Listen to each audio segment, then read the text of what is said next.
રાજકોટ જિલ્લાના ઉપલેટાના સેવંત્ર ગામે છેલ્લા 45 દિવસ થયા રોડ નવો બનાવવા ખાડા કરી નાખ્યા હોય વિદ્યાર્થીઓ અને ગ્રામજનો પરેશાન. તાત્કાલિક રોડનું કામ પૂરું કરવા માંગ કરતા ગ્રામજનો.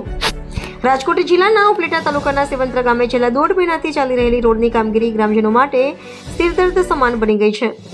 વિકાસના નામે શરૂ થયેલું ખોદકામ હવે ગ્રામજનો માટે વિનાશ સમાન સાબિત થઈ રહ્યું છે. કોન્ટ્રાક્ટર અને તંત્રની ઘોર બેદરકારીના કારણે ગામમાં જનજીવન અસ્તવ્યસ્ત થઈ ગયું છે. સ્થાનિક રહેવાસીઓના જણાવ્યા મુજબ ગામમાં છેલ્લા 45 થી 50 દિવસથી રોડ પર 4 ફૂટ જેટલા ઊંડા ખાડા ખોદી નાખવામાં આવે છે, પરંતુ કામ ગોકળગાયની ગતિએ ચાલી રહ્યું છે. આ સ્થિતિનો સૌથી મોટો ભોગ શાળાએ જતા બાળકો બની રહ્યા છે. નાના બાળકો માટે ઊંડા ખાડા ઉતરીને શાળાએ જવું જોખમી છે. ગ્રામજનોનો આક્ષેપ છે કે આ કામમાં ટેકનિકલ માપદંડો કે લાઇન લેવલ જાળવવામાં આવે નથી. નવાઈની વાત એ છે કે ગ્રામ પંચાયત પાસે કોન્ટ્રાક્ટર અંગેની કોઈ માહિતી નથી અને કોઈ એન્જિનિયરે સ્થળ મુલાકાત લીધી નથી. સેવંત્રાના ગ્રામજનોએ ચીમકી આપી છે કે જો અધિકારીઓ તાત્કાલિક સ્થળ તપાસ કરી યુદ્ધના ધોરણે કામ પૂર્ણ નહીં કરાવે તો ઉગ્ર આંદોલન કરવામાં આવશે તેવી ચીમકી ઉચ્ચારવામાં આવી છે. સેવંત્રા ગામના લોકો 1.5 મહિના થયા પરેશાની ભોગવી રહ્યા છે. તાત્કાલિક રોડની કામગીરી પૂરી કરવા ગ્રામજનોએ માંગ કરી છે. રિપોર્ટર જગમાલ સુવા, ઉપલેટા.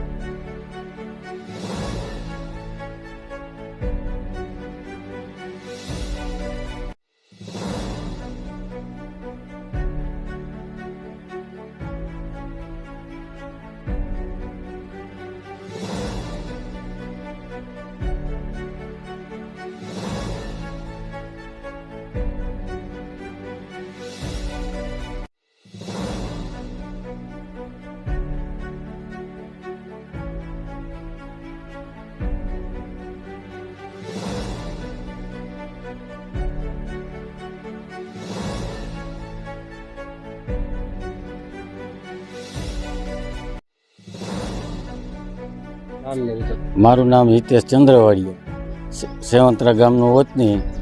આ રોડનું કામ બહુ ધીરી ગતિએ અને વ્યવસ્થિત ચાલુ નથી અને આ રોડના કામને ઝડપથી પૂરું કરે એવી અમારી માંગ છે.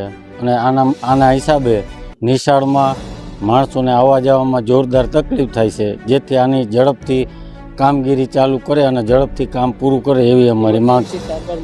ઇમરજન્સી સારવારમાં એમ્બ્યુલન્સને એ કંઈ આવે તો ગામમાં આવી શકે એવી પરિસ્થિતિ નથી. 1/2 કિલોમીટર આગળથી આની વ્યવસ્થા કંઈ કરીએ, વૈકલ્પિક વ્યવસ્થા તો થઈ શકે એવું છે. મારું નામ બારિયા પોલાભાઈ નારાયણભાઈ, સેવંત્રા ગામનો રહેવાસી છું. પોલાભાઈ, જે આજે રોડ રસ્તાને લઈને સેવંત્રા ગામમાં હાલાકી પડી છે, શું કહેશો? આ હાલાકીની તો છે કોઈ વાત જ ન કરી શકીએ એવી પરિસ્થિતિનું અમારે માથે તો છે. વિકાસના નામે વિનાશનું નોતરું હોય એવું અમને દેખાઈ રહ્યું છે. હાલ જે ડાયવર્ઝનના રસ્તાઓ છે તે ક્યાંથી કાઢવામાં આવ્યા અને કેવી તકલીફ?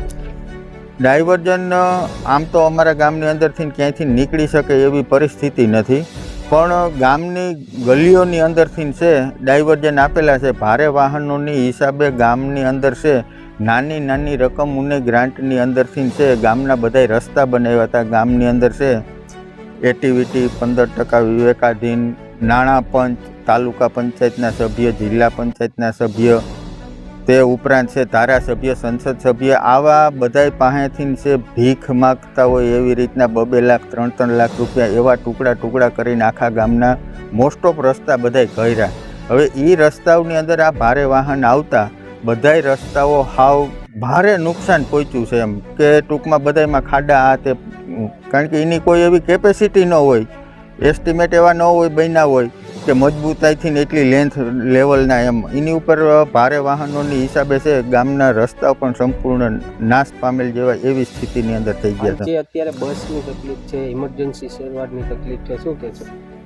ગામની અંદર બસ એક જ વિદ્યાર્થીને લેવા અને મેળવા માટેની બસ આવે છે. એ અહીંયા બસ સ્ટેન્ડે પહોંચી નથી શકે એમ. ગામની બારોબાર છે એ બસ છે, એક બસ ચાલુ રખાવી છે. આમ સાહેબને છે રિક્વેસ્ટ કરી કે એક બસ અમારા વિદ્યાર્થી માટેની તમે ફાળવો, અમે છે એને બસને કાંઈ નુકસાન નહીં થાય એસટીને એ રીતના છે.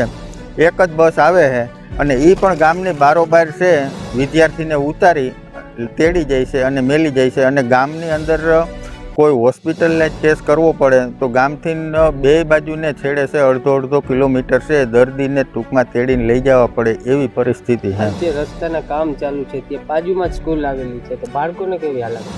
બાળકોની હાલાકીને છે, બાળકો આ 1 મીટર એકનું ખોદાણ કરેલું છે, તો આ મીટર એકનું ખોદાણ છે, બાળકો નાના બાળકો છે 8 થી 16 વર્ષના બાળકો એ આને ચડી ઉતરી ન શકે, એટલે માટે વાલીઓને શિક્ષકગણ પણ છે એ પણ છે બાળકોને મેળવા છે ઘરે સેટ જવું પડે છે. આવી પરિસ્થિતિ થઈ છે, ખૂબ પરેશાની છે આમાં.